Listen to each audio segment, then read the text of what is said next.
From consumer and wholesale prices to longer-term public expectations, reports this week served up multiple reminders this week that inflation isn't going away anytime soon.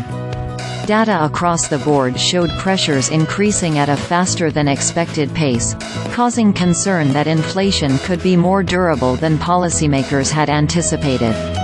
The bad news began Monday when a New York Federal Reserve survey showed the consumer expectations over the longer term had accelerated in February.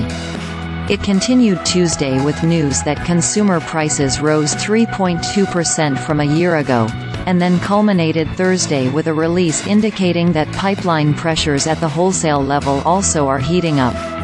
Those reports will provide a lot for the Fed to think about when it convenes Tuesday for a two-day policy meeting where it will decide on the current level of interest rates and offer an updated look on where it sees things heading longer term.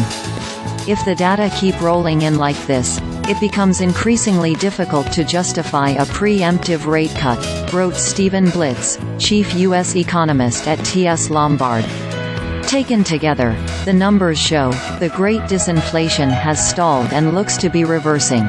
The latest jolt on inflation came Thursday when the Labor Department reported that the Producer Price Index, a forward-looking measure of pipeline inflation at the wholesale level, showed a 0.6% increase in February.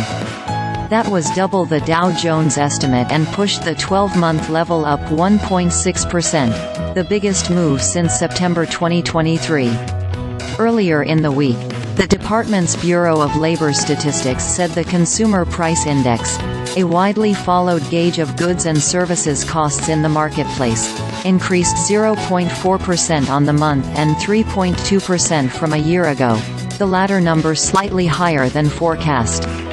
While surging energy prices contributed substantially to the increase in both inflation figures, there also was evidence of broader pressures from items such as airline fares, used vehicles and beef. In fact, at a time when the focus has shifted to services inflation, goods prices leapt 1.2% in the PPI reading, the biggest increase since August 2023. There continue to be signs in PPI data that the disinflation in goods prices is largely coming to an end, Citigroup economist Veronica Clark wrote after the report's release. Taken together, the stubbornly high prices appear to have taken their toll on both consumer expectations and behavior.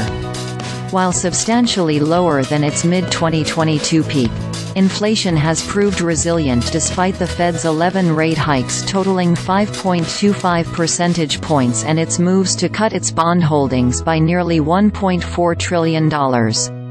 The New York Fed survey showed that 3- and 5-year inflation expectations respectively moved up to 2.7% and 2.9%.